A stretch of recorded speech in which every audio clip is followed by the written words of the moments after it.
Imagine walking into a synagogue, telling the rabbi you want to dedicate your life to his faith, and watching him try to talk you out of it. Not once. 3 times. He tells you the path is hard. He tells you it is expensive. He tells you that you are about to join the most persecuted people in human history, that you will inherit 2,000 years of expulsions and hatred, and that you can live a perfectly good life without ever doing this. He is, in effect, doing everything in his power to make you leave. This is not rudeness. This is the doorway. It is the single strangest entry process of any major religion on earth, and it exists for a reason that goes back 3,000 years. Because here is the truth almost nobody understands about Judaism: it is the only major faith that does not want to grow. There are no missionaries knocking on doors, no street corner preachers, no campaigns to win souls. Christianity actively seeks converts. Islam actively seeks converts. Judaism does the opposite. It makes you prove, over years, that you are serious enough to be let in. Today we are going to walk through what it actually takes to become Jewish, step by terrifying step: the rejection, the years of study, the rabbinical court that interrogates you, the naked immersion in ancient waters, the surgery some men have to undergo, and the one decision that can never, ever be reversed. By the end, you will understand why so many people start this journey, and why so few finish it. Let's begin at the door, the one that gets slammed in your face. The famous starting point is the rejection, and you need to understand where it comes from, because it is one of the most beautiful and misunderstood traditions in all of Judaism. It traces back to the book of Ruth, the story of a woman from Moab, a foreigner, whose husband dies, and who chooses to follow her Jewish mother-in-law Naomi back to the land of Israel. 3 separate times Naomi tells Ruth to turn back, to return to her own people and her own gods. 3 times she tries to send her away, and 3 times Ruth refuses, finally speaking some of the most famous words ever written: "Wherever you go, I will go. Your people shall be my people, and your God my God." From that exchange, recorded in a 6th century collection of rabbinic teachings called Ruth Rabbah, the sages drew a principle that a prospective convert should be pushed away 3 times before being accepted. Ruth was not granted an easy welcome. She had to fight to get in. And every convert since has walked, in some form, the same road she did. But here is the part that even many Jews get wrong, and it matters. That turn them away 3 times rule was actually a minority opinion. It came from a single rabbi, Shmuel bar Nachmani, and it was never fully codified into binding Jewish law. The actual code of Jewish law, the Shulchan Aruch, leans the other way. It says that when a sincere person comes to convert, you tell them honestly about the hardships, and then you bring them in. The tradition even has a phrase for the balance: reject with the left hand, but draw near with the right. So the rejection is real, but its purpose was never cruelty. It was a filter. The rabbis lived through centuries in which being Jewish could get you killed, burned by the Inquisition, massacred in the Crusades, expelled from country after country. They needed to know that anyone joining was not doing it on a whim, not for romance, not for convenience, but because their soul genuinely demanded it. The 3 refusals were a test of fire. If you walked away, you were never meant to walk in. If you find these stories fascinating, make sure you subscribe to Bloodlines and Borders, because what comes after the door is where most people quietly give up. So let's say you pass the door. You keep coming back.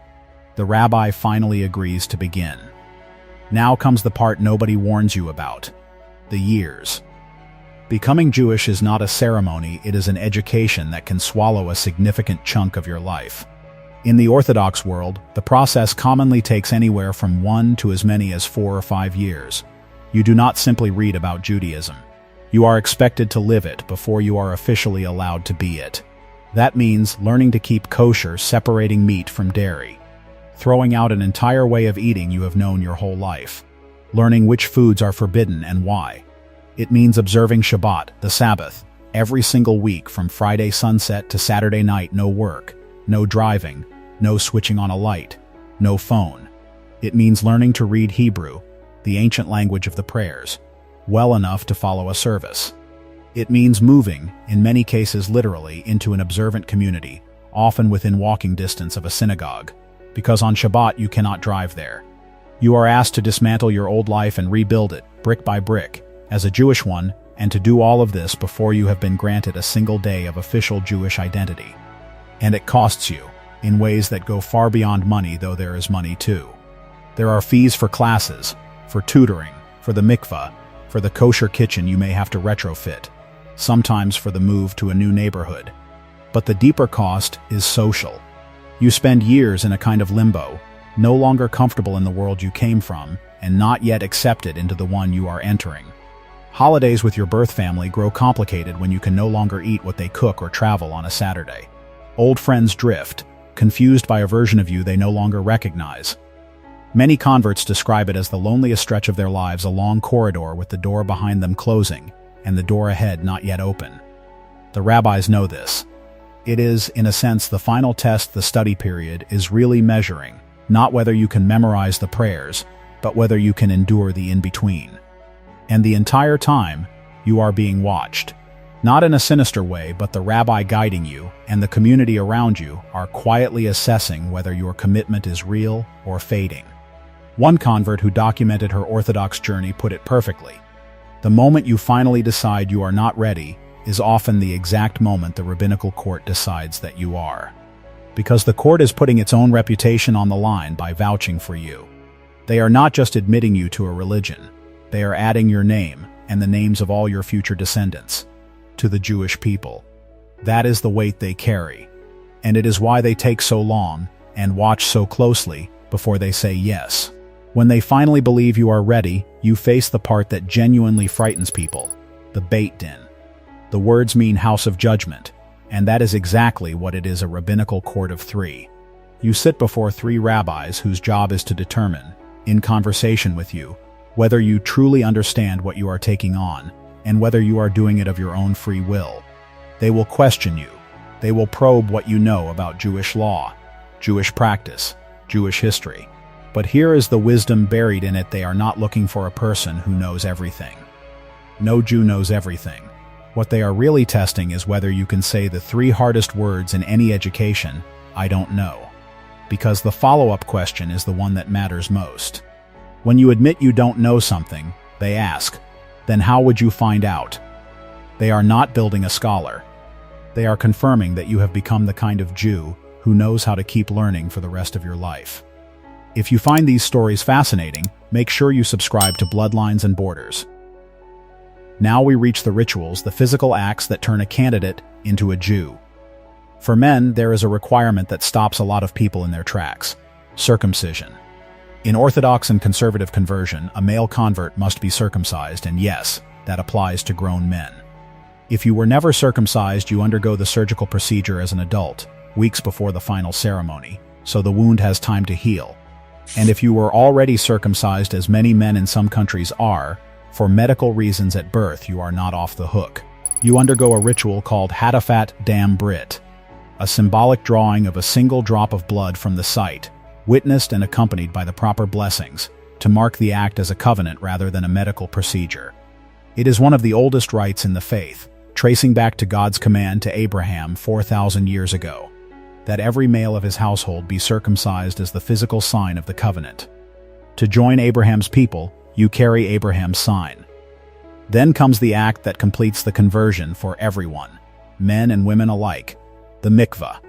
A mikvah is a pool of natural water traditionally fed by rainwater or a natural spring used for ritual purification across Jewish life. On the day of conversion, you immerse in it completely, fully naked, with every barrier removed: no jewelry, no clothing, nothing between your body and the water. You go fully under, so that the water touches every part of you at once. You emerge, recite the blessings, and in that instant, according to Jewish tradition, you are no longer who you were. The mikvah is understood as a kind of spiritual rebirth. You enter the water as one person and rise from it as a Jew, a full member of the people of Israel, with the Hebrew name you have chosen now belonging to you.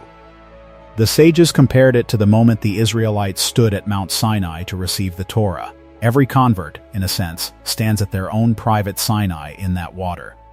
And then it is done, but understand exactly what done means, because this is the part that separates Judaism from almost every other faith. When the beit din issues your certificate of conversion, your shtargir, you are not a convert who is now Jewish. In the eyes of Jewish law, you are simply a Jew as fully Jewish as someone whose family has been Jewish for 100 generations. It is considered deeply wrong to even remind a convert of their past, to treat them as anything less than native-born.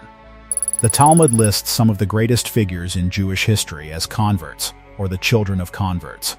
Rabbi Akiva, one of the most important sages who ever lived, was the son of converts. The lineage of King David himself runs straight through Ruth the Moabite woman, the original convert, the foreigner who was turned away 3 times and refused to leave. The most exalted royal bloodline in Judaism begins with an outsider who fought her way in. But there is one direction that does not work, and it is the heaviest fact in this entire video. You can convert in. You cannot convert out. There is no undo.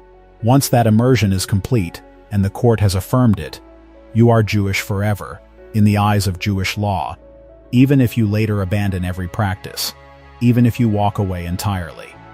A Jew who stops believing is still considered a Jew. This is the very thing the rabbi warns you about at the door, that this is a one-way trip.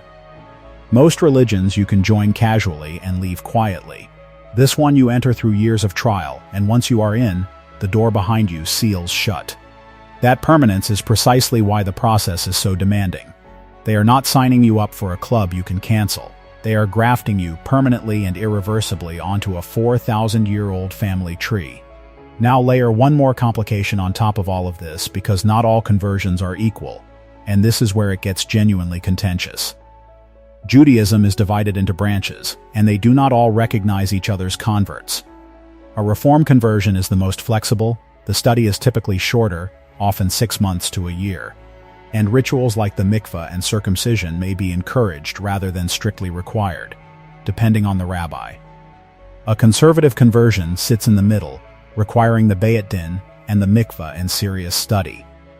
An Orthodox conversion is the strictest and the longest, and crucially, it is the only kind universally accepted across all of Judaism. Here is the hard consequence. A person can complete a sincere Reform conversion, live a devoted Jewish life for decades, and still not be recognized as Jewish by the Orthodox establishment, or by the chief rabbinate of Israel, which controls marriage and burial for Jews in the Jewish state. Imagine doing everything asked of you, immersing in the waters, raising Jewish children, and being told by another branch that it did not count. This is one of the most painful and unresolved fractures in the modern Jewish world, and a convert can find themselves standing right in the middle of it. So look back at the whole road. The door slammed 3 times. The years of dismantling and rebuilding your entire life. The court of 3 judges. The surgery. The naked immersion in ancient water. The permanent, irreversible, one-way nature of it all. And then the cruel possibility that even after all of it, not everyone will agree you succeeded. This is why most people who feel a flicker of interest never finish, and why the ones who do are often more knowledgeable, more committed, and more observant than many who were simply born into it. Judaism never made it easy, because it was never supposed to be easy. It asks the same question of every person who approaches that door that Naomi asked Ruth 3,000 years ago. Are you sure? Are you really truly sure? Because there is no going back. And the remarkable thing, across all those centuries of expulsion and danger and rejection, is how many people stood at that door, heard every reason to leave, and answered the way Ruth did. Your people shall be my people. Most cannot do it. But the ones who can have helped carry one of the oldest peoples on earth into another generation, one immersion, one Sinai, one Ruth at a time. If you find these stories fascinating, make sure you subscribe to Bloodlines and Borders. Every people has a story they were never told. And we tell them here every single week. And tell us in the comments, did you know the process was this demanding? Do you know someone who made this journey, or have you thought about it yourself? Some of the most powerful stories on this channel come straight from you. The door is hard to open on purpose. That is the entire point. Thank you for watching. If you want to go deeper, the next video on your screen is one you won't want to miss. I'll see you there.